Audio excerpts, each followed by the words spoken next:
it's important that the world knows about the issues here, and that the American people, the American government, and the United States Senate take these issues seriously. You've articulated them well, and we're all anxious to hear from the witnesses. Thank you very much.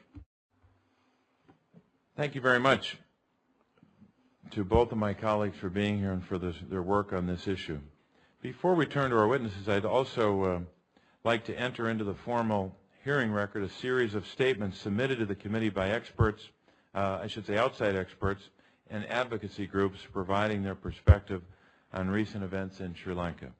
These statements are provided by the following: James Clade of the National Defense University, Bruce Fein, a former senior Justice Department official, Karen Parker, an attorney and human rights activist, Mirium Young of the U.S. NGO Forum on Sri Lanka, and finally a statement signed by several Tamil American communities.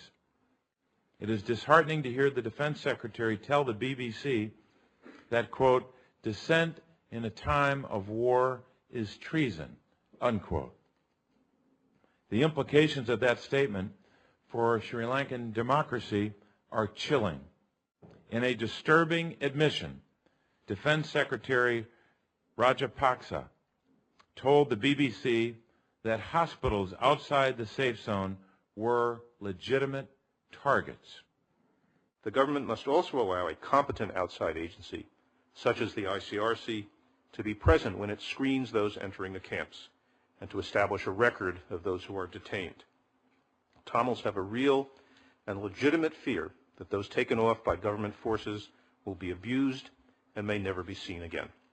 The recent murder, prominent newspaper editor Lasanta Wickrematunge, was but the latest in a series of incidents. Tamils and Sinhalese suffer alike from these attacks on basic freedoms. Many Tamils have been abducted, and have simply disappeared.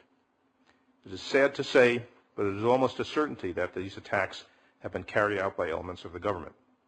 Impunity seems total. No one has been prosecuted for any of these incidents. No member of the security forces has been prosecuted for any abuses, reporting that it had encountered, quote, an atmosphere of confrontation, unquote, and, quote, an absence of will on the part of the government of Sri Lanka to investigate cases with vigor, where the conduct of its own forces has been called into question, end quote. I'd like to add one point to that written statement, which is that since my participation in this hearing was posted, I've received about 40 to 50 emails an hour from various persons. Most of these seek to reduce a complex situation to simple slogans, such as the Sri Lankan government is committing genocide against Tamils on one side, or the Sri Lankan government must wipe out the terrorist LTTE on the other side. Such simplistic slogans offer little promise to solve this difficult and important and complex issue. Thank you. 3 attacks in January targeting the mainstream media drew the world's attention to the problem, but top journalists have been killed, attacked, threatened, and harassed since the government began to pursue its all-out military victory against the LTTE. Many local and foreign journalists and members of the diplomatic community firmly believe the government is complicit in these attacks. According to CPJ's records, during President Rajapaksa's time in high office as Prime Minister and as President, 8 journalists have died of what CPJ considers to be premeditated murder. No one of these has been investigated, and no one of these trials has been investigated, no one of these cases has been investigated, and no one has been brought to trial. Lasanta Wickrematunge, as you mentioned, the editor-in-chief of the independent newspaper, The Sunday Leader, was killed while he was driving to work. He was attacked by 8 men who were riding 4 motorcycles. The attack came about 200 yards from a large Sri Lanka Air Force base, and after the attack, the hooded men rode off in the direction of the base, according to witnesses at the scene. The feeling was that somehow Sri Lanka is moving in the direction of Zimbabwe or Myanmar. Just over a week ago, I returned from Sri Lanka. I would like to begin this testimony by sharing with you an account of one of the witnesses that we interviewed there. One mortar shell came in close. I heard the whirling sound. It was dark, so we didn't know where it landed. When I stuck my head out of the bunker, I saw the mangled body of a young woman by the entrance. I had never seen that before. I couldn't believe that it was a person. Nothing had been touched when we got out of the bunker in the morning. There were lots of people in bits and pieces lying around. My gut reaction was that I don't want to see this, but I felt that I had to. One woman was lying on her back with 2 infants, one of whom survived, as I later heard. One baby was hanging from a nearby tree. Another baby, decapitated, was hanging on the barbed wire surrounding the playground. Next to the woman lay her husband, face down. Next to the family lay other people. One was severed in half. I think the other one was as well, but I couldn't look anymore. Figures we have suggest that the number of civilian casualties in the Northern Vani region has now reached 7,000 people, including up to 2,000 deaths. And as outrageous as these numbers are, they might be just the beginning. As according to UN estimates, there are over 200,000 people now trapped in the Northern Vani region between the 2 warring parties. Many of civilian deaths, including the ones described in the testimony, the witness account that I shared with you at the very beginning, occurred in this so-called safe zone declared by the government. We received several detailed accounts from people who stayed within the safe zone. And these accounts suggest that the shelling by Sri Lankan forces killed dozens, if not hundreds, of people inside there. Some of the attacks were particularly deadly because the government used multi-barrel rocket launchers, weapons that are indiscriminate when used in populated areas because they cannot be targeted with sufficient precision. Particularly outrageous were numerous attacks on the hospitals. Our report documents about 24 of such attacks, hospitals attacked by artillery shelling and aerial bombardment. One of the concerns is the screening procedures.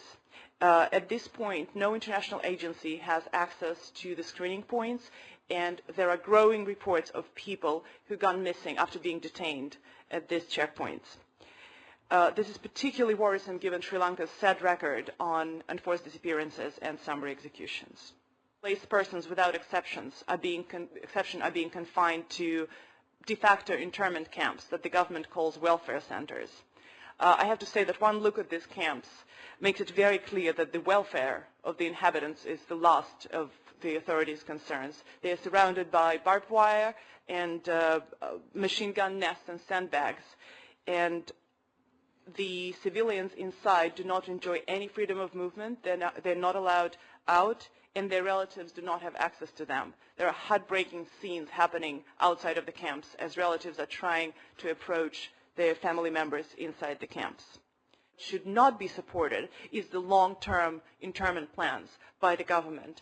As you said, the government promised to resettle 80% of the displaced by the end of the year, but if you look into what's been going on with the displaced in Sri Lankan history since the 90s, this is not likely to happen. The hospital was run by the military. There were uniformed servicemen in all of the hospital wards, corridors, and the hospital yard. Their main job was to make sure that nobody has access to the patients from outside and that the patients have nobody to tell their story to. Most of the patients there were in a state of despair, often crying incessantly, and they were saying that they were simply unfortunate to have survived. As one of the patients told me, they promised they would allow us to go back after we get treatment. Now our families are back there in Vani and we have no information about them. And we are not much better off.